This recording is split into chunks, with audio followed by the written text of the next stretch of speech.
Olá a todos, olá a todas, sejam muito bem-vindos a mais um episódio do podcast Bancos e Fintechs.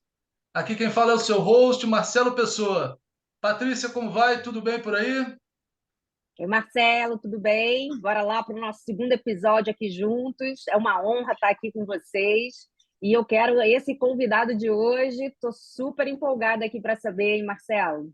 Quero Legal, saber de tudo. muito bacana. Patrícia, para quem não sabe ainda, ela é a nossa co-host. Bem, muito bacana. A gente está muito feliz hoje aqui, né, de estar recebendo o Carlos Eduardo Benites, que é CEO do Banco Money Plus, né, o Banco do Futuro. Carlos, se a gente puder começar aí, cara, você contando um pouquinho dessa tua trajetória, como é que você chegou até esse momento, seria perfeito. Por favor. Bom, Marcelo, olá, Patrícia, Marcelo, tudo bem? Na verdade, a gente não direciona, não constrói as coisas quando você não sabe como vai ser o futuro e nem tenta adivinhar, né? Mas vamos dizer que o mercado foi me levando para esse caminho. Foi muito engraçado, porque eu tenho um amigo meu, por acaso hoje ele é o cara que toca todo o Banco C6, e a gente sentou na faculdade e tinha 20 anos de idade e eu escrevi lá, vou ter um banco que vai fazer isso, isso, isso. E ele também, vou ter um banco que vai fazer isso, isso, isso. E a Ai, gente que demais! tinha 19, 20 anos de idade, na faculdade de economia, na PUC, né? E foi muito engraçado isso daí. E hoje ele está tocando todo o C6 e eu aqui fazendo o meu trabalho aqui, né? Ah, e aí a minha história começou montando a primeira fintech do Brasil em 1999, quando não era nem falado em fintech, a gente chamava de ponto .com, né? E eu, meio maluco, quis montar uma plataforma para financiar carro, né? O que existem hoje algumas plataformas aí que financiam automóvel, fazem refinanciamento de automóvel. Eu já me aventurei lá em 1999. E a plataforma era excelente, ela fazia mais ou menos a mesma coisa que hoje. O único problema é que ela não tinha cliente, né? Você não tinha cliente na internet. A ideia era ótima, mas sem cliente, né? E aí a minha vida começou como correspondente bancário. Então, todos os meus novos clientes que hoje são correspondentes bancários, eu conto a história. Olha, eu comecei exatamente como você. E eu tive resiliência suficiente para aguentar 23 anos e chegar onde a gente chegou. Aí trabalhamos com algumas instituições na época, vendíamos crédito, principalmente voltado à área de crediário, que hoje o nome bonito é o Buy Now, Pay Later, né? E o financiamento de carros, veículos leves, pesados. E em 2009 eu meio que cansei, porque eu apanhava do cara que me contratava no crédito, eu apanhava do banco, eu ficava no meio, eu era intermediário. Falei, bom, eu vou ter que escolher um lado. Ou eu fico rico e começo só a consumir, ou eu começo a trabalhar do outro lado, né? E eu comecei a pedir autorização para o Banco Central para virar uma microfinanceira. E mais engraçado que eu encontrava o pessoal do Banco Central que estava analisando o meu processo na padaria. E eu infernizava a vida dos caras. Então a gente conseguiu, em 9 meses, aprovar a microfinanceira, que naquela época era no mínimo 2 anos, né? Montei o primeiro FDIC em 2012, passei maus bocados ali. Meu pai morreu em 2011 e eu estava realmente ferrado de grana. Aliás, eu quase abandonei isso aqui umas 5 vezes, né? Ou mais, né? Que eu não lembro porque eu gosto de esquecer as coisas ruins, mas pode ter sido mais aí. E aí montamos o FDIC em 2012, sofri pra caramba os 2 primeiros anos, bati em mais de 70 portas. Hoje, todas as portas que eu bati praticamente, mas na época ninguém queria saber de colocar 20 mil reais de investimento, né? Poxa, bacana. Era uma leitura diferente, né? O que você faz? Eu financio o carro. Que carro? O carro com mais de 20 anos de uso, não tinha esse direcionamento de mercado. E que mais você faz? Eu faço crediário. Cara, tudo que é risco pra caramba, ninguém queria saber disso. Uhum. E só que hoje ficou mais caro para esses caras entrarem aqui. Então, eles passaram a ser meus clientes ao invés de meus investidores, né? Em 2014, consegui meu primeiro investidor, um cara que foi sensacional, Rafael, da Artesanal Investimentos, é meu parceiro até hoje, e vai ser por quanto tempo a vida nos levar aí.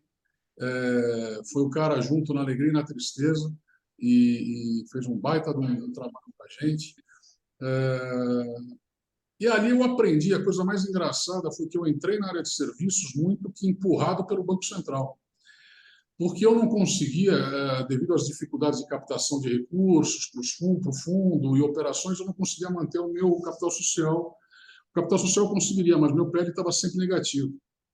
E eu fui chamado em Brasília, né? E lá vou eu em Brasília, sento na, na salinha lá do Banco Central, entram 7 pessoas que ficam olhando todos para a minha cara, que eu falo que a primeira vez ninguém esquece, né?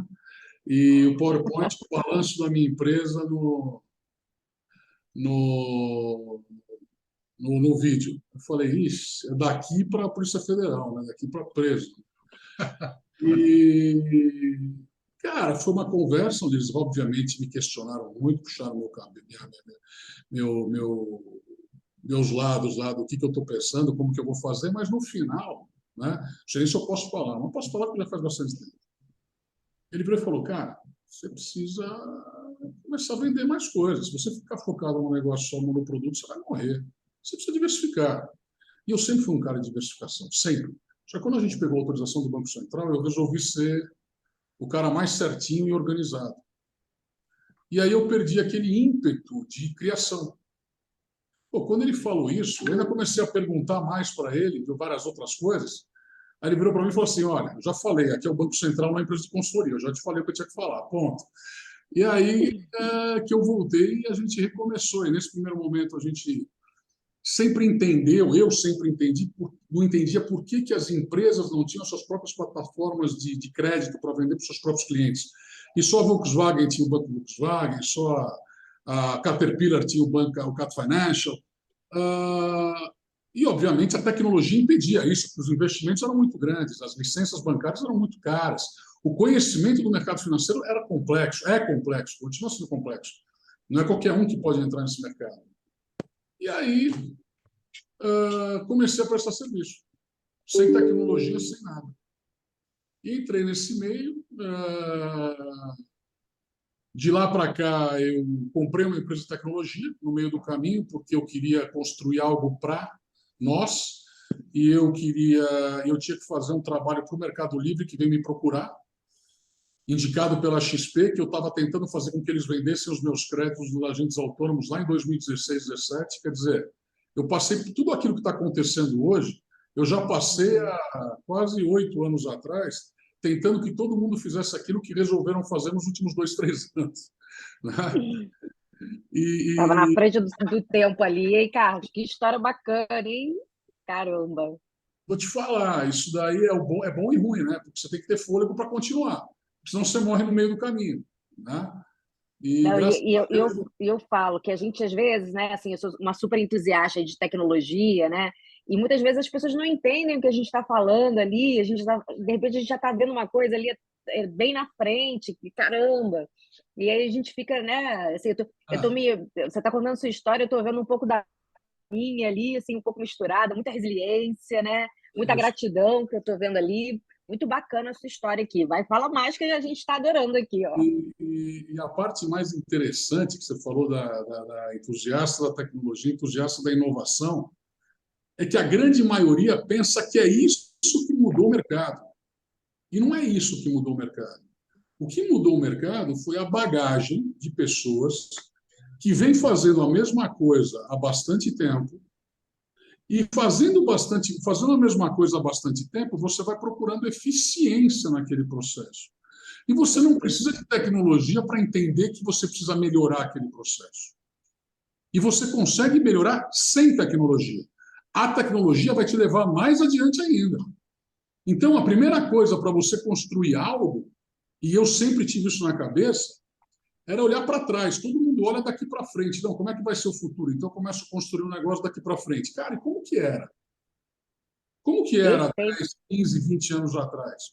Porque para ter chegado aqui nesse momento, passou por um monte de coisa. E aí eu vou te falar, Nossa, Carlos, eu, até assim, estou empolgada aqui com você falando, e assim, eu dou muitas palestras aqui, né, falando de Web3, blockchain, e você sabe que eu sempre começo as minhas palestras falando da primeira revolução industrial, para as pessoas entenderem por que a gente está perfeito. vivendo esse momento. Falo da primeira, falo da segunda, da terceira, que a gente está na quarta, já indo para a quinta, que as pessoas precisam entender ali o contexto da história toda e até entender por que que a gente está acelerando tanto, né? Por que que a gente está nesse momento? E assim, é fantástico você falar disso, assim, tô adorando. Ah, desculpa, tô até cortando, eu quero participar aqui, ó. É que tem muita preguiça, né? O pessoal tem muita preguiça, né? Então, tem a turma mais jovem, que talvez não tenha passado e tenha dificuldade de entender alguns processos, né? Então, prefere olhar para frente. E tem o pessoal que gosta da zona de conforto, né? Que é mais fácil É desenhar, verdade. desenhar do que fazer, né? E aí, é que eu brinco, né? O TED começou em 95, a gente está fazendo o Pix agora, não mudou nada, só mudou o nome, né? Então, são 28 anos aí fazendo a mesma coisa, né? Então, calma, né? E aí, essa era a minha cabeça, quer dizer, toda plataforma de negócios, não tecnológicos, precisava ter o seu próprio business. E aí a gente começou a vender serviço de análise de crédito, começou a vender serviço de gestão de cobrança, controle de cobrança. Pegamos lá um cliente que era a Hyundai Heavy Industries para pesar, para máquinas pesadas, entrando no segmento de maquinário pesado, linha amarela, que a gente não conhecia. Entramos no segmento da BYD para carros elétricos lá, antes de todo mundo começar nessa febre agora de carros elétricos. Tudo bem que o carro era um carro de um tamanho de um Honda Fit com o peso de um Scania, mas era um carro elétrico. Né? E essa história ela começou a construir. Quando a gente chegou, e o mais engraçado aí começou a falar de tecnologia, né? E para mim as coisas têm muito que fazer sentido. É sempre começo, meio e fim. Se não tiver começo, meio e fim, eu não entro no negócio, eu não participo. Pode esquecer. Contou uma história meio sem função, eu não vou participar. E aí eu tinha que contratar uma empresa de tecnologia para construir a Credit Carro, que era a minha plataforma inicial lá de 1999 que financiava carro. Eu falei, vou pôr a Credit Carro de volta. Porque como eu estou fazendo financiamento de carro, eu vou pôr de volta o digital, já que eu estava visitando eventos, eu ouvindo falar de fintech para lá, fintech para cá. Eu vi todas as fintechs, vi que elas estavam cometendo os mesmos erros que eu cometi em 99, vi que os investidores estavam fazendo as mesmas bobagens que eu via em 99, só que agora com valores maiores. Né? As análises eram as mesmas. Né? Eu falo que até quem é de VC não vai gostar que eu vou falar, mas para mim a turma do VC é um macaco com uma luz na mão. Os caras saem atacando para tudo quanto é lado na hora certa, mas, cara, vai matar muita gente antes. Entendeu? E o dinheiro, ele mata a operação. Quando falta e quando sobra. Né? Não adianta só achar que o dinheiro vai resolver o seu problema. O que você precisa é cliente. Dinheiro não, você precisa de cliente. Cliente faz dinheiro. Né? E aí eu entrevistei 3 empresas de tecnologia, 4 empresas de tecnologia. Eu vou te falar que eu me senti um burro, porque eles me perguntavam as coisas e eu não sabia absolutamente nada como responder. Vinham com mapas que eu falei, cara, eu não sei nem por onde começa isso. Né? E aí, a 4ª empresa que veio, eu falei, olha, eu quero fazer isso, isso, isso. O cara foi em 3 caixinhas e me desenhou o que eu queria. Eu falei, porra, não pode ser tão complexo como os caras falaram, mas também não pode ser tão simples como esse cara está falando. Pô, esse cara é um cara de mais de 50 anos, será que ele conhece a linguagem nova de desenvolvimento? Aquela molecada acho que está mais alinhada, não sei o quê. Aí eu virei para ele e falei, quer vender sua empresa? Cara, comprei a empresa. Comprei 50% da empresa, Legal. eu tenho a totalidade da empresa. E, cara, acertei em cheio. Porque eu entendi que a empresa de tecnologia, ou o departamento de tecnologia, ele passa a ser obrigatório dentro de uma instituição financeira, não para suporte de informática ou para fazer um robozinho. Não. O desenvolvimento da tecnologia da instituição, ou ele é feito por uma empresa de tecnologia apartada, mais única, ou ele é verticalizado dentro da instituição. Esse negócio de ficar contratando 5, 6 plataformas, pagando 5, 6 setups, 5, 6 mensalidades, negociando cada 6 meses, isso não existe mais. Só que muita gente não conseguiu largar essa cabeça ainda. Então, você tem que fazer. Eu falo, pô, você está errado. Eu não estou errado. Eu até achava que eu estava errado. Não estou errado. Eu fiz uma... Pela primeira vez, a gente começou a aparecer esse ano Eu nunca gostei muito, eu sempre gostei de ficar meio por trás. Apesar de eu gostar de falar, eu sempre gostei muito de ser o behind the scenes, nunca gostei de away. Só que eu precisei fazer porque algumas empresas que querem fazer a mesma coisa que a gente queimam aquele monte de dinheiro que eles captam fazendo evento, propaganda, e não sei o que. Eu falei, pô, então eu tenho que fazer também. Mas pelo menos eu sou lucrativo, eu faço com o meu próprio dinheiro, não com o dinheiro dos outros, né? E aí a gente fez um evento na Febraban. Eu falo, pô, mas o que você foi vender na Febraban? Cara, eu não fui vender nada na Febraban. Apesar de ter vendido, eu não fui vender nada. Eu fui pôr o meu pé lá dentro. Fui fazer as pessoas e as empresas me conhecerem e os bancos me conhecerem melhor. Não que eles não me conhecessem, mas agora eles já sabem muito bem quem a gente é e o que a gente promete. Só que eu tive um feedback de várias empresas, cooperativas, bancos pequenos, financeiros que passaram, conversaram, queriam saber o que a gente fazia. E aí, uma das coisas que me deixou mais, que me deu mais transparência dessa minha ideia, era a dificuldade que um departamento de tecnologia de uma instituição financeira tem para controlar os sistemas de terceiros. E você construir produtos, construir parametrizações, principalmente porque hoje em dia a gente está no começo de um processo onde o Internet Banking ele vai ser um lugar muito difícil de você entrar. Você vai começar a usar plataformas de relacionamento qualquer, para qualquer coisa, que também possuem funcionalidades de banco. Então, você vai entrar no Mercado Livre que faz Pix, você vai entrar no iFood que aplica o seu dinheiro, no caso, ou que você toma um crédito. Você vai começar a usar plataformas de relacionamento. Pô, mas isso aí é muito. Todo mundo vai entrar no banco. Sim, vai existir aí no corporate, vai existir, mas as pessoas, o grande público, o volume, a tendência é a migração para uso. Eu sei, eu pago táxi hoje. Eu ando de táxi para cima e para baixo. Cada 10 táxis que eu pago, 8 são ou Mercado Pago, ou Nubank, ou C6, ou PagSeguro. Tá? Verdade. Então, e eu sou aquele cara que conta mesmo, que pergunta para o taxista, e, sabe? Então, e isso vai acontecer. Tá? E aí, para continuar nossa história da compra da empresa de tecnologia, eu comprei sem saber o que ia dar. Né? Eu falei, só falta eu errar esse negócio. Mas eu estava apostando num contrato do Mercado Livre que eu tinha fechado. E até o Túlio me mandou um parabéns hoje aqui, que eu coloco ele sempre como um case. E para mim é o melhor de todos até agora, pedindo desculpas para os meus outros clientes, mas foi quem entendeu melhor o negócio até agora. E a gente tinha uma expectativa de fazer 35 milhões num ano de trabalho e acabou fazendo 250 milhões. Nossa, que alegria, hein? E aí, o pequeno dinheiro que eu esperava ganhar pagou tudo e mais um pouco dessa empresa de tecnologia e eu comecei a entrar em outros mercados, abriu nossas portas para as fintechs. A gente começou a ser procurado, porque o objetivo não era ser um servicer, né? Mas o cara vinha aqui, me perguntava, eu conhecia o produto que ele ia vender mais que ele.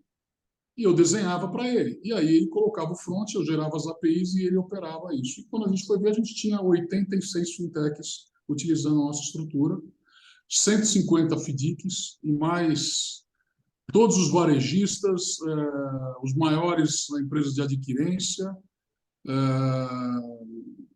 e tem gente que virou SCD agora e acabou usando a gente como escada, totalmente fair, quer dizer, olha, eu vou crescer, daqui 2, 3 anos eu vou virar uma SCD, ou eu vou cuidar da minha vida sozinho.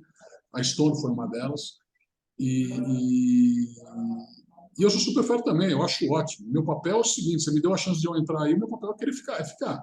Só que eu tenho que mostrar que eu sou capaz de ficar e que você vai precisar de mim. Se em algum momento você achar que você faz tudo melhor sozinho, cara, quero que você seja feliz.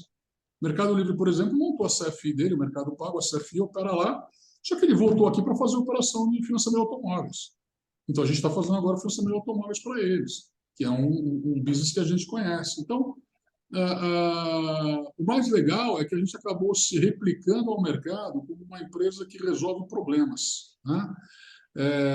A gente criou, ou pelo menos a gente construiu, junto com o Mercado Pago, a operação deles, e a gente fala, pô, mas era só tecnologia, era só programa. Não, cara. A parte mais importante foi validar o negócio. E a gente só conseguiu validar um negócio porque eu fui persistente e fui pegar a resolução do Banco Central, porque o modelo que eles queriam fazer não era permitido. A forma que eles queriam fazer, eu burlava o KYC. Eu precisava de alguma forma que me suportasse isso. Então, não foi tecnologia, não foi inovação, não foi ser um servicer, foi ler a resolução do Banco Central correta, de ponta a ponta, e procurar uma alternativa para viabilizar. E é isso que a gente faz bastante quando a gente vai construir alguma coisa um pouco fora da curva. Porque aquele negócio, qualquer empresa de inovação, um banco, que está querendo fazer alguma coisa diferente, se ele fizer a mesma coisa que um banco tradicional faz, ele vai continuar entregando a mesma coisa que o banco tradicional entrega. Então, ele tem que trabalhar entre o certo e o duvidoso. Quando a gente fala duvidoso, todo mundo acha que a gente está no errado. Não, não, não, a gente não está no errado. As resoluções, elas são, em grande parte, interpretativas. Só que as grandes instituições, elas não podem construir sistemas de controles interpretativos. Elas têm que criar as regras delas. Então, eles interpretaram e criaram uma regra. Isso não significa que aquela regra é a única certa. Então, para você inovar, você tem algumas etapas. Eu até vou te perguntar um negócio. Você já ouviu falar em cliente eventual e cliente recorrente? Já. Já, eu nunca ouvi falar. Não, assim, recorrente é aquele que está sempre ali, né? Não, isso sim, não, não. Mas em alguma resolução do Banco Central. Ah, não, me Não. conta, isso não, resolução não, conta aqui pra gente. Hoje já não tem mais, porque ela caiu em 2019. Mas foi Mas o embasado que era? nessa. Ele determinava as regras de KYC. Hum, E aí eu me apoiei nesta regra para fazer a operação do Mercado Pago, porque era uma operação sem pedir nenhum documento para o cliente. Eu entendi. tinha que usar ferramentas para validar o KYC, que eu não precisaria usar a solicitação de contrato social, documento pessoal, balanço. Então eu tinha que me amparar nisso. E se eu não tivesse achado isso, talvez não tivesse colocado a operação no ar. Então, Caramba! a gente tem que ver que o A importância de ler o manual, olha só aí, Carlos, olha a importância de ler o manual. pessoal não gosta, porque tem muita página, né? É verdade. Tem muita página, tem muita repetição, né? Fala a mesma coisa muitas vezes, cara. É que também Fantástico. são momentos de necessidades, né? Mas assim, ó, sua história é fantástica aqui. Olha, apaixonei aqui pela história. Muito bacana aqui, toda a resiliência, toda a determinação, né? Eu acho que, se eu posso falar aqui um pouco que a gente está se conhecendo, é como você é determinado e veja aí como você também, a gratidão também, veja aqui nas suas palavras ali, o de querer realmente, genuinamente também ajudar, tá ali para resolver problemas, para estar junto com as empresas, você é um parceiro, né? E eu acho que quando a gente fala ali de cliente, né? De cuidar, de realmente tem que ser genuíno. E assim, o que eu sinto de você é que é muito genuíno de querer estar junto com a empresa, de cuidar, de agregar, e isso só volta para você ali no triplo, né? No quádruplo, e as pessoas falando bem ali de você, falando bem da sua empresa, e você crescendo cada vez mais. Parabéns aí pela história. Muito, muito bacana. Tem os dois lados também. Tem um lado de querer ajudar e tem um lado de ser transparente. Eu sou bem transparente. Se a história não está bem contada, eu falo também se eu achar que não vai dar certo. Olha, não entre, eu não vou pegar cliente, colocar ele aqui para dentro, fazer o cara gastar tempo, gastar dinheiro, se eu acho que o negócio está errado. E isso aconteceu uma vez com o iFood. O iFood queria que a gente fizesse uma operação, que foi em 2019, eles deram fechado com a gente, e queriam que a gente fizesse uma operação. E essa operação, queriam fazer um MVP, eu adoro MVP, né? Todo mundo quer fazer MVP, para ver se o sonho vira realidade, né? É E verdade. não é bem assim, né? E aí eles queriam fazer de um jeito que eu particularmente falei, cara, não vai. está fora do processo e da esteira. Comunicação e ambiente de relacionamento são cruciais para você ter sucesso e aderência no teu produto. Se você não tiver isso, esquece. Você pode até fazer negócio, mas você vai ter um resultado pífio. Não deu outra. Eu não quis fazer porque eu falei, eu vou gastar o meu dinheiro, vou gastar o meu tempo, você vai gastar o seu dinheiro e você vai gastar o seu tempo. E aí eles fizeram 1 ano, 10 meses mais ou menos, com quem que topou fazer, 14 milhões de reais em crédito. E aí eu, em 2020, quis um desafio para mim, eu acho que eu já não tinha problema suficiente, fui arrumar um outro problema, que era entrar no Programa Emergencial de Acesso ao Crédito do governo, que era o PEAC Maquininhas, que eram crédito dados para empresas que vendiam através de máquina de cartões e o valor seria debitado desses clientes num percentual mensal, diário, para o pagamento disso. E aí eu montei a plataforma e voltei lá no iFood. Falei, ó, vocês querem do meu jeito? Aí eles falaram, pô, vamos entrar com você, porque era um programa, era uma taxa legal, era uma condição boa. Não, a gente topa, porque também não tinha dado certo o negócio deles. Em 60 dias a gente colocou 80 milhões na rua. Nossa! É. Vai falar, porra, eu sei, não, porque a gente sabe mais do que todo mundo. Não, a gente não sabe. O problema é que, como eu disse, passaram mais de 140 fintechs aqui dentro. Então a gente viu todo mundo que errou e acertou. Então você tem lá uma escala. Ah, eu não vou acertar 100%? Não. Mas 90% eu vou. Esses 10% depende da pessoa que está tocando o negócio, se ela é diferenciada ou não. Mas 90% pode ter certeza que eu vou acertar se vai dar certo ou não. Né? E tem até alguns que estão se ferrando, estão com problema, estão até com notinhas do jornal aí, que eu deixei bem claro que tinha que ser feito na época, não fizeram, porque achavam que estavam inventando a roda, né? E o mercado financeiro ele é o mesmo, não mudou, e estão pagando o preço disso agora. Então, a gente é bem pragmático, quer dizer, se a pessoa não apresenta uma linha de raciocínio inteligente, ah, não, eu tenho uma base de 500 mil pessoas, eu quero dar crédito pessoal para todo mundo. Tá, beleza, ótimo. Você tem política de crédito? Não, eu vou montar uma SCD. Tá, vou montar uma SCD. Você tem política de crédito? Não, vou contratar uma empresa. Você sabe fazer cobrança? Não, a gente contrata uma empresa de cobrança. Você tem dinheiro? Não, a gente contrata quem tem dinheiro. Eu falei, pô, então o que você vai fazer? E isso é o que mais aparece. Talvez não tão caricato como eu falei, mas isso é o que mais aparece aqui. E aí você acaba vendo muitas coisas erradas de largada, né? E você acaba seguindo os caminhos corretos. Então, a gente aqui acaba se aproveitando também e acaba se aproveitando do conhecimento que a gente adquire dos erros e dos acertos de todo mundo. Né? Então, isso eu acho que é importante. E tem uma coisa ruim, eu sou o presidente da empresa e eu não atuo como presidente, eu atuo como gerente, porque eu fico no meio de tudo. E eu me enfio no meio de tudo. Quando dá também, não tudo, mas quase tudo. Então, sobra pouco tempo para eu ficar olhando para fora, perdendo meu tempo analisando concorrência, né? Eu simplesmente baixo a cabeça, olho e vou. Foca no seu, né? Gosto muito. O mercado é muito grande, quer dizer, por mais que existam concorrentes, não vão existir concorrentes que atrapalhem o meu crescimento. Eles podem ter também sucesso, e que bom que tem, mas não vão atrapalhar meu crescimento. Agora, Carlos, aproveitando que você está falando de crescimento, né? Se você puder contar um pouquinho, cara, como é que, do ponto de vista de números, né, vocês evoluíram, com base em que produtos, né, que vocês hoje, vamos dizer assim, operam, e aí já pegar o gancho, cara, e para frente, como é que vocês estão ampliando esse roadmap de produtos e tal, visando crescer mais ainda? Conta um pouquinho para gente. A gente vem desde 2017 crescendo 100% a 120% ao ano. Tá?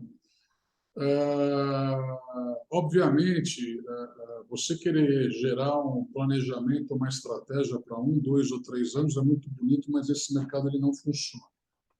Lá atrás, quando a gente começou, as conexões, as demandas dos parceiros eram muito simplistas, pela falta de conhecimento, pela falta de acesso. Então, a gente conseguiu andar muito rápido, crescer muito rápido e ter esse crescimento. Então, hoje, o que a gente faz? A gente faz aproximadamente 850 mil operações de crédito por mês, em torno de 1,5 bilhão de reais em crédito por mês que a gente origina, tá?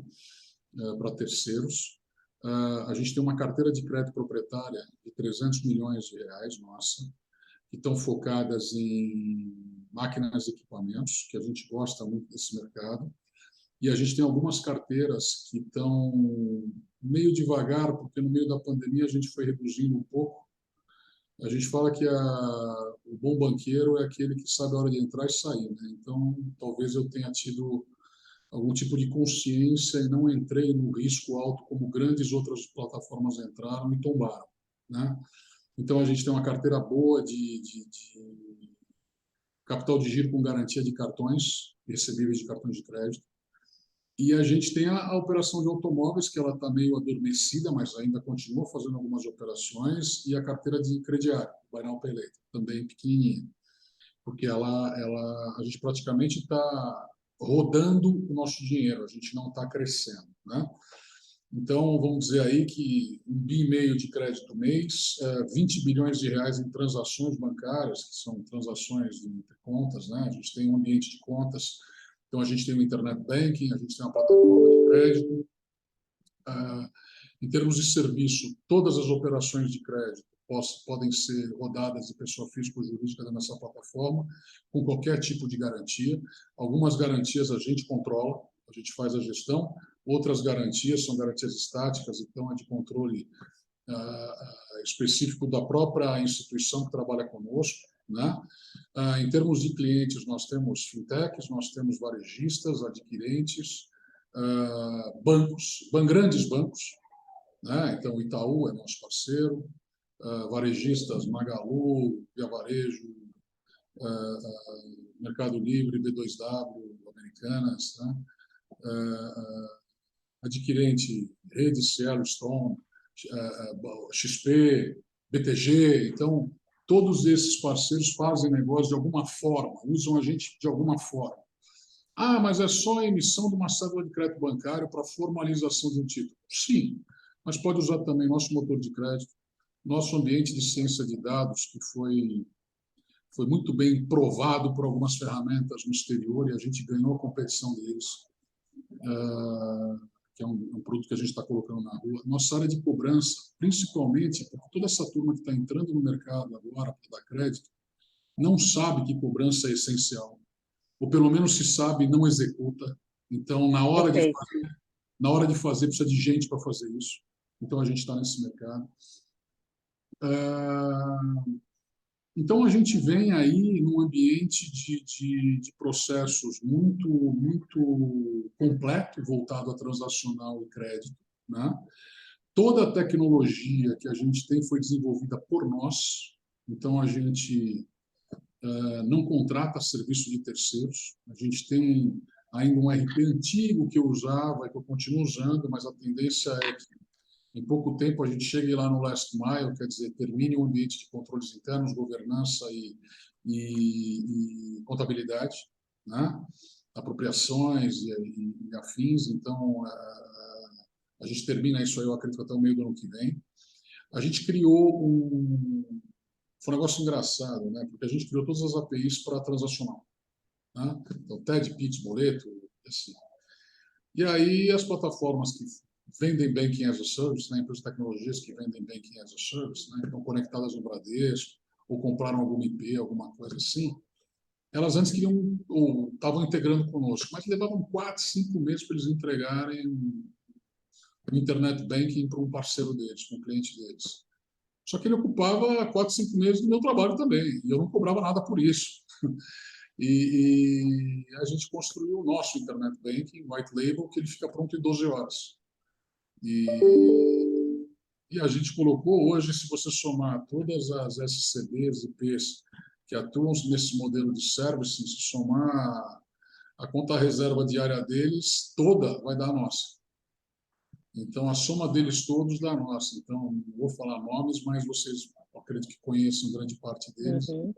E a soma de todas dele dá a nossa conta reserva diária. E a gente faz muito menos propaganda que todo mundo aí no total. E aí a gente, além da Internet Banking, a gente construiu um negócio interessante.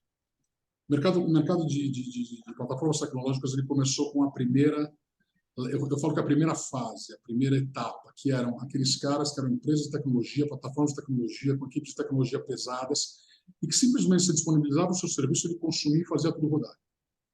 Tá? Então, esses caras eram de fácil integração, dedicados. Aí você foi para o segundo. O segundo era um cara que ele podia fazer ou contratar uma empresa para fazer, né?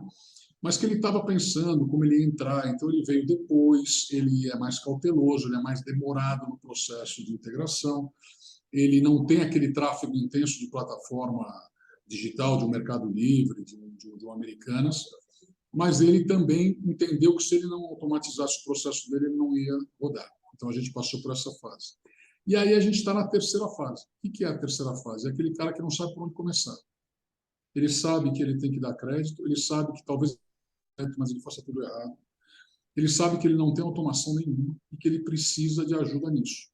E ele não sabe por onde começar. E aí, além da tecnologia, ele precisa de gente que direcione o processo dele, que ele entenda como funciona um FDIC, que ele entenda como funciona uma securizadora. Então, a gente entrou e desenvolveu uma plataforma que a gente chama de um Composable, é uma plataforma que a gente chama de múltiplo, que são várias telas, N telas, onde todas as nossas APIs estão dentro dessas telas. E ele escolhe o jeito que ele quiser, ele me dá só o desenho do que ele quer fazer. Ele me diz assim, olha, eu quero que aqui entre cadastro, eu quero que aqui faça simulação, eu quero que aqui jogue para o motor de crédito, eu quero que aqui consulte o Serasa, a gente monta isso. Para você ter uma ideia, a gente montou toda a estrutura, que vou te falar que foi bem completa, do Magalu com a JV da Luizacred, Magalu e Itaú, a gente montou em 25 dias. Depois que eles entregaram para nós as telas.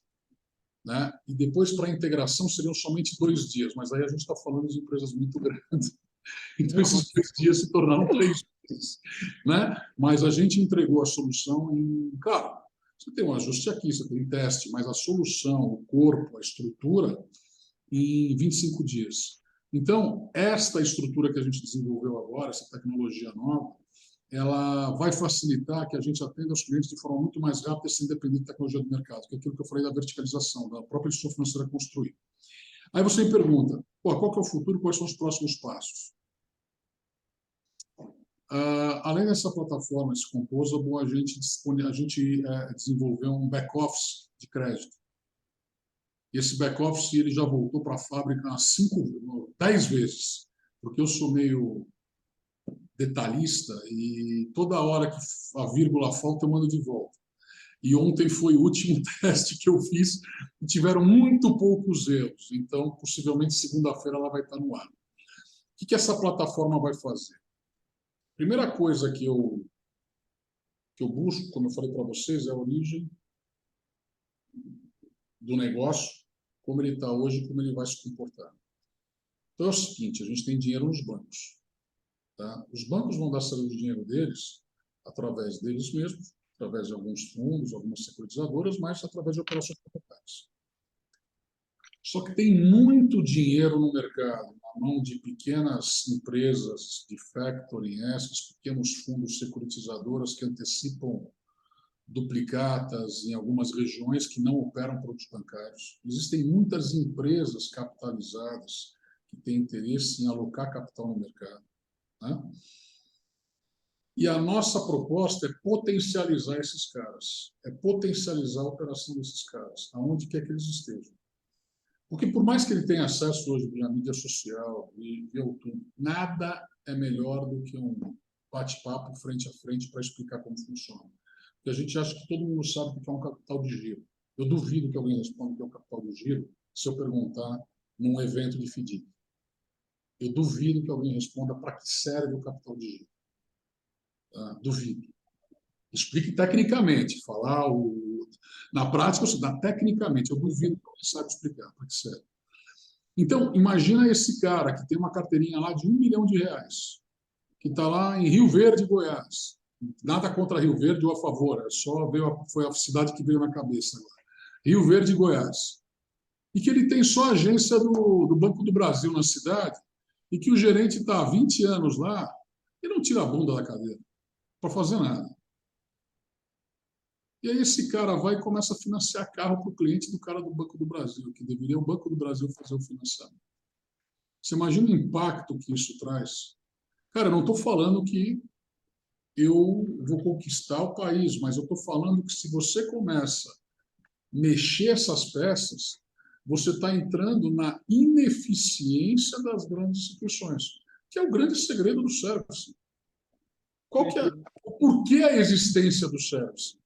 O service existe, o Bank as a Service existe, porque o mercado é ineficiente, porque ele ficou muito grande e ele se tornou ineficiente. Senão, não haveria necessidade. O próprio banco faria esse papel, né? O próprio banco tradicional faria esse papel.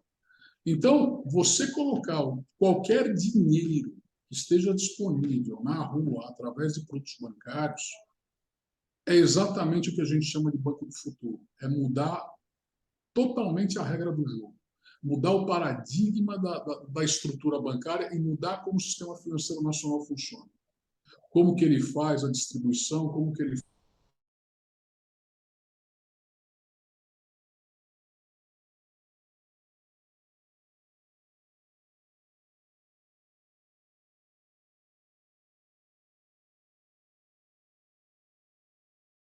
risco em Rio Verde, você tem um risco em Guararema, você tem um risco em Fortaleza, você tem um risco em Palmas. Quer dizer, por mais que você seja o processador, o movimentador do mercado, os riscos estão diluídos, né?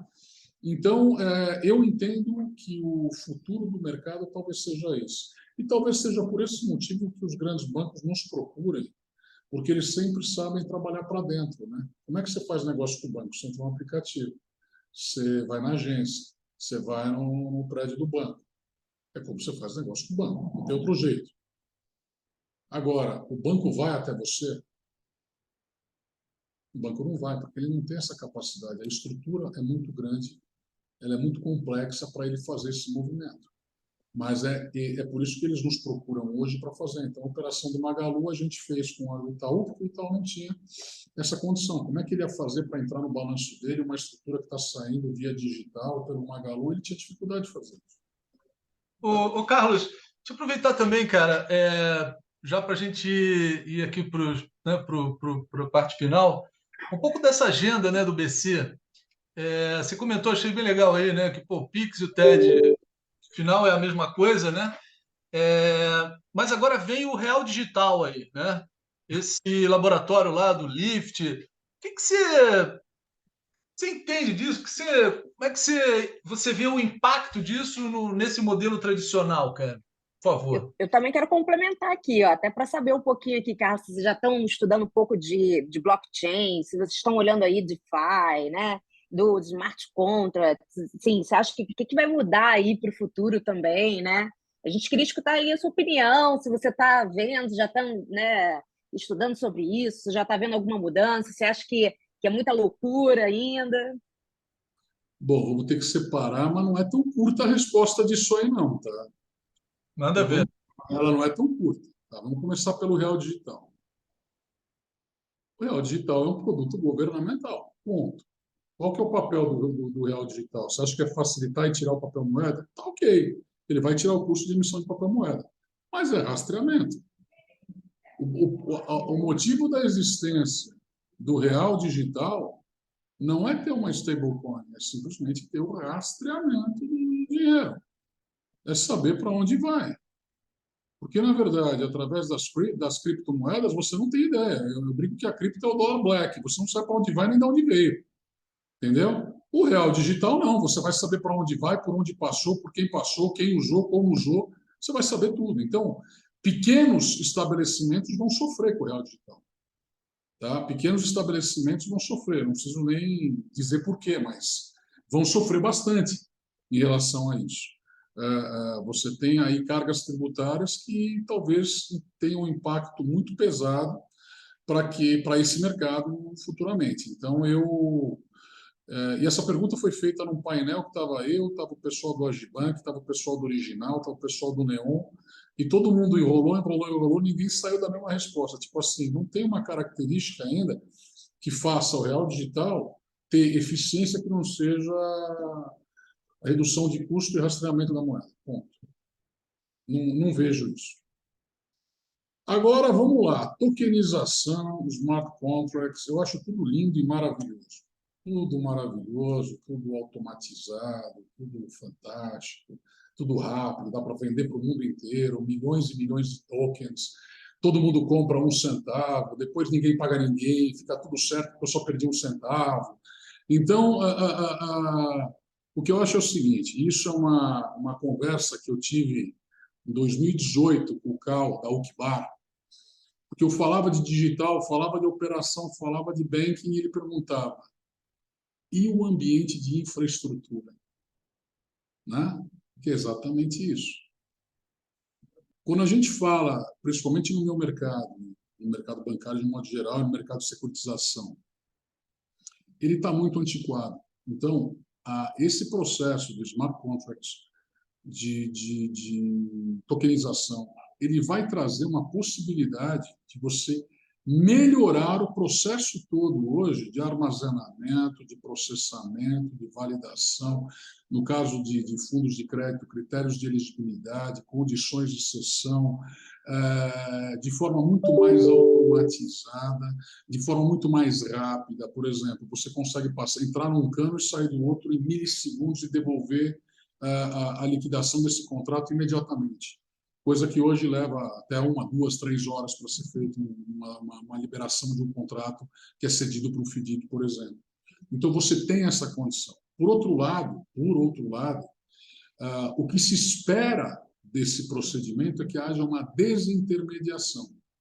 Quer dizer, se eu tenho aqui uma estrutura de smart contracts, eu vou desintermediar. Não, você não vai, não tem como desintermediar. Porque você tem que ter o papel do validador. Quem que vai validar isso?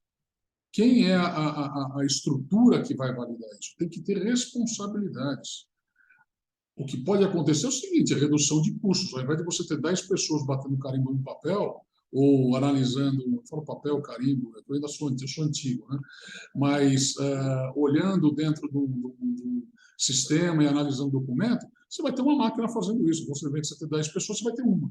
Você está reduzindo o custo, mas você mantém a intermediação. Acho muito, muito, muito difícil você tirar. Agora, é um processo. Você pode chamar de smart contracts, tokenização, storage de documentos, você pode chamar do jeito que for. É, sim, a evolução de um processo que já existe, que hoje ele é ineficiente pela evolução do mercado, principalmente no meu, de oferta de crédito. Hoje você tem uma velocidade em fazer esse processo, e quando você entra nesse ambiente de armazenamento e registro, você se torna lento. Então, esse procedimento tende a auxiliar na eficiência, que é o que realmente a tecnologia faz. Ela traz velocidade e eficiência ao processo, ela não muda o processo. Ela traz velocidade e eficiência. Então, eu tenho certeza que a intermediação ainda vai acontecer. Agora, existem estruturas que já vieram aqui e falaram, poxa, pega a tua carteira de default e vamos tokenizar e vender para o mundo inteiro.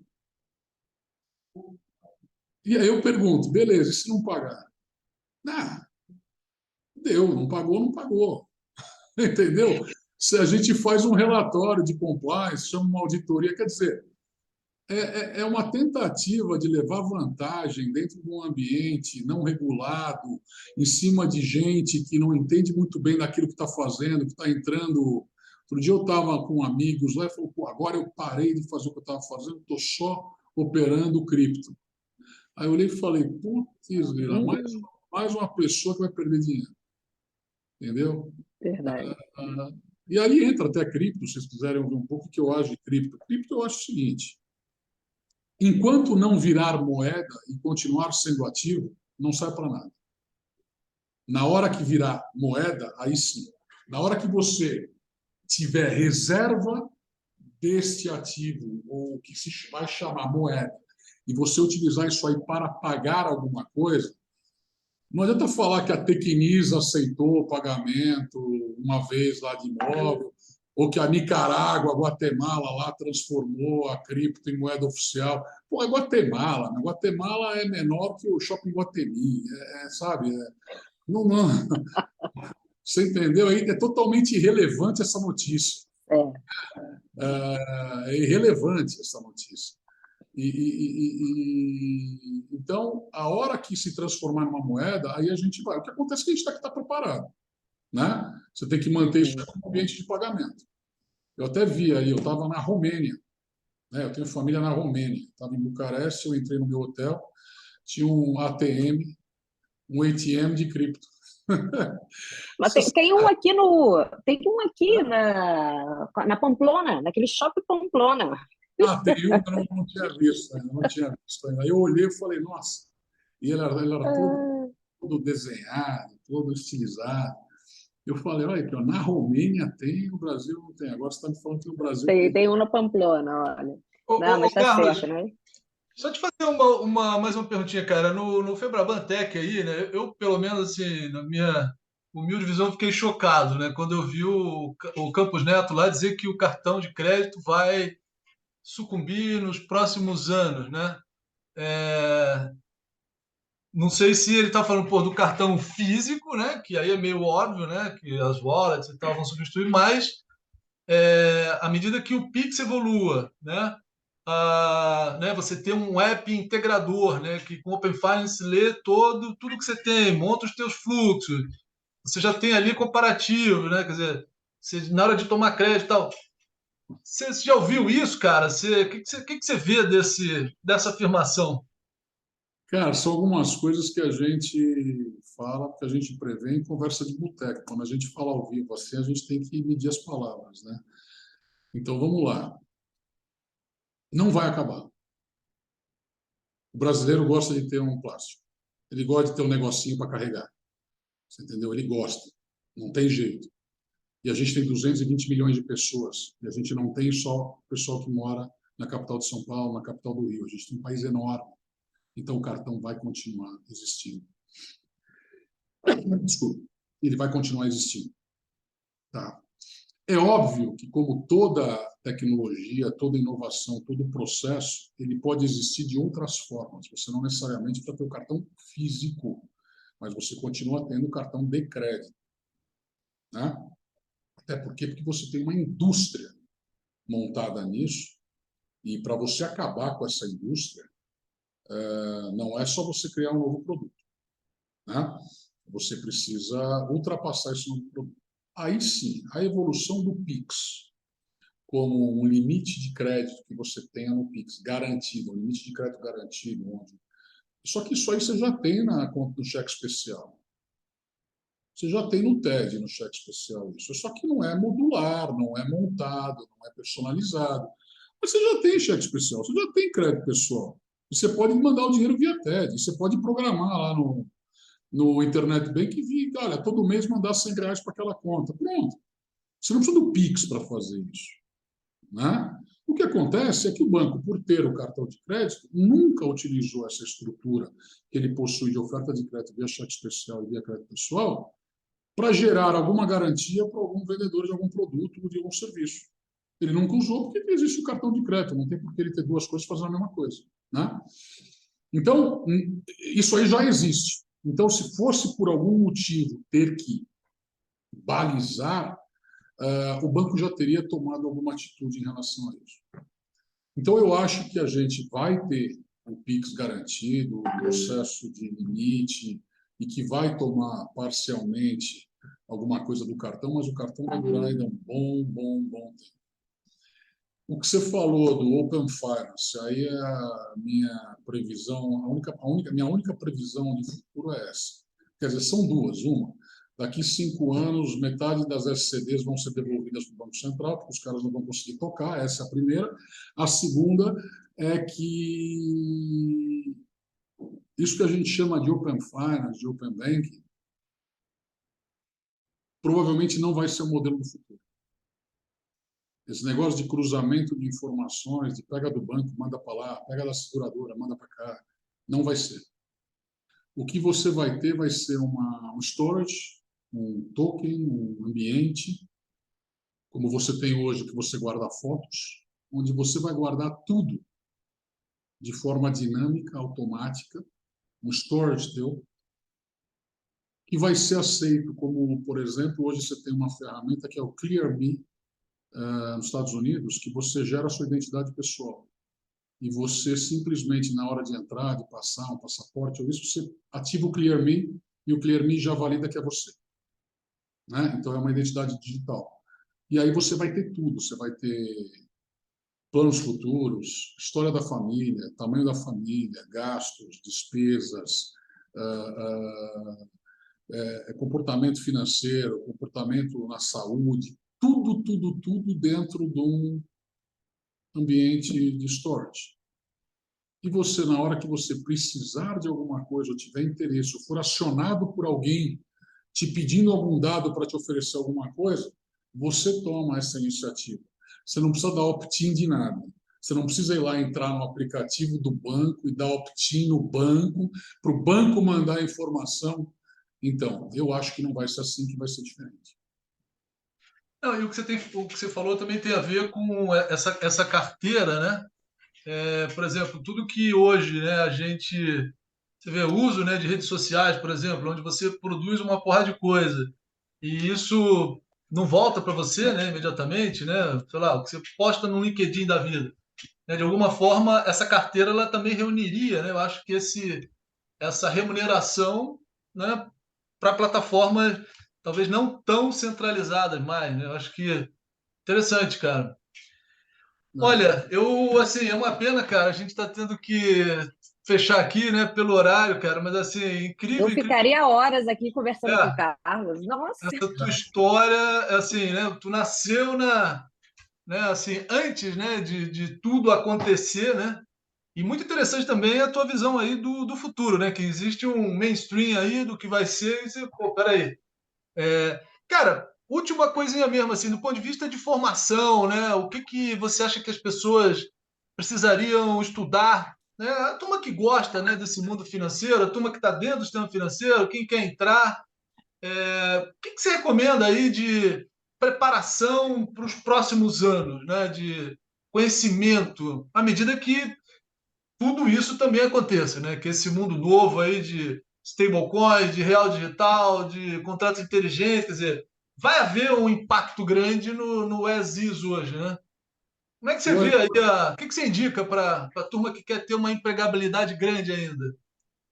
eu acho que todo mundo que está saindo da faculdade e pretende estar em qualquer mercado hoje, e eu não sei, tá, mas eu acho que tem que ter, é saber manusear Python. Precisa de Python. Quem não souber Python, quem não souber a linguagem Python vai sofrer, pelo menos pelos próximos 10 anos. Né? Vai sofrer bastante, porque o volume de dados, que é o segredo do futuro agora, o processamento, você precisa de velocidade para isso.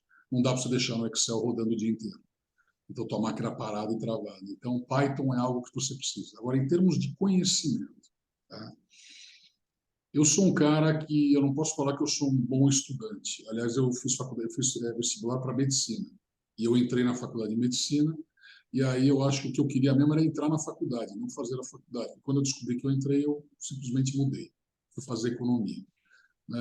Que nem um amigo meu falou, o dia que eu fui convocado para a seleção paulista, e eu fui jogar na seleção paulista. No primeiro jogo eu fui para o banco, não saí mais do banco. Aí o cara falou, pô, cara, você não queria jogar na seleção paulista, você queria ganhar um agasalho. Eu acho que depois que você ganhou o agasalho, você desistiu do resto, né? Então, mais ou menos. Então você precisa estar o tempo todo acompanhando o que acontece aqui e fora.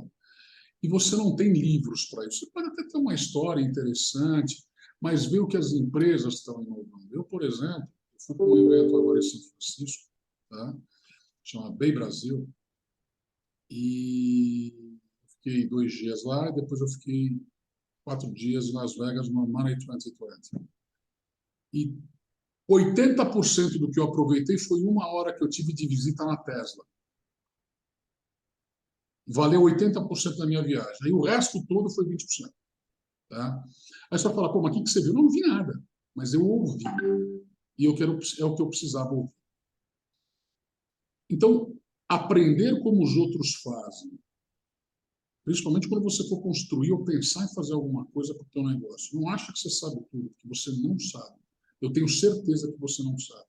Tem cara de 30 anos de banco que, se eu colocar sentado aqui, não consegue fazer um negócio. Um cara bom. Porque o mercado digital é totalmente diferente do mercado tradicional. É totalmente diferente. A forma de você se comunicar e ter conversão, e ter medição é totalmente diferente. Mas, bom, o que é diferente, cara? A palavra pré-aprovado e a palavra aprovado fazem você virar de 2% de conversão para 15%. Simplesmente isso. E tem diferença? Para você pode não ter, mas para a turma toda que vai contratar, tem. Então, estudar isso o tempo todo, estudar o tempo todo, analisar pontualmente todo o processo, conhecer as empresas que estão fazendo mudança. Ah, não, eu conheço o Nubank. Cara, o Nubank é um, você tem que conhecer mais 20. E você tem que conhecer quem errou também. Tem que conhecer pra caramba quem errou. Por que o Airbnb errou?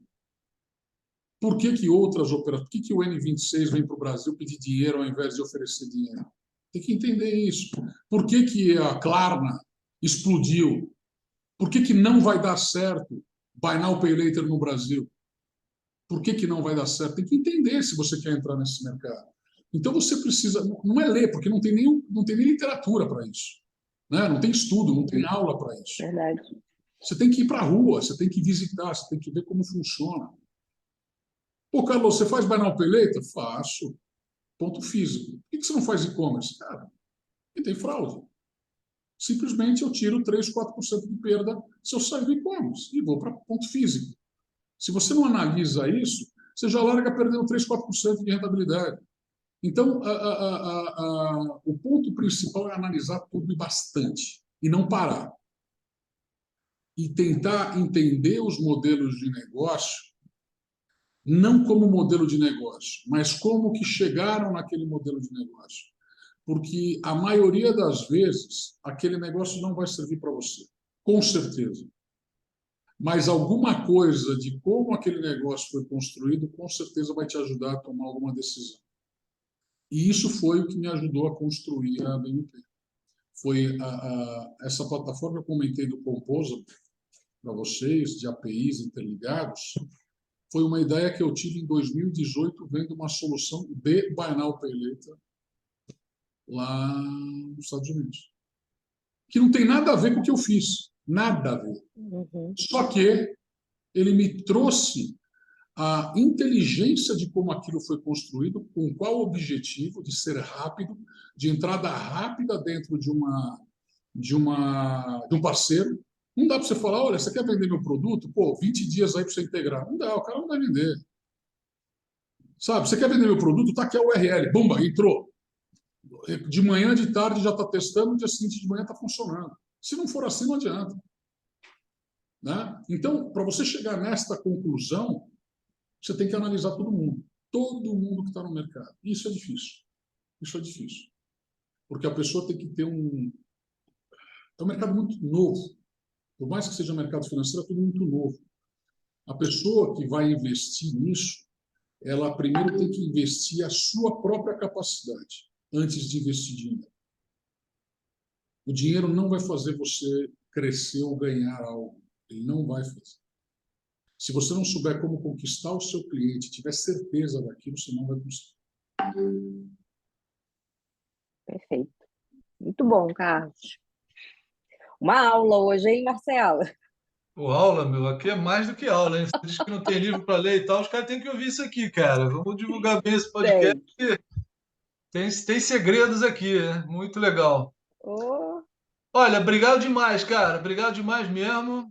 Pô, a gente estava ansioso para falar com tipo assim, nossa, cara, né? A BMP com todas essas fintechs, né? Embaixo, assim, falei assim, meu, isso aqui é incrível, né? Então, foi assim, né? O match aí perfeito com o cabeça disso tudo. Agora deu para entender, né? Como, pelo menos entender assim, né?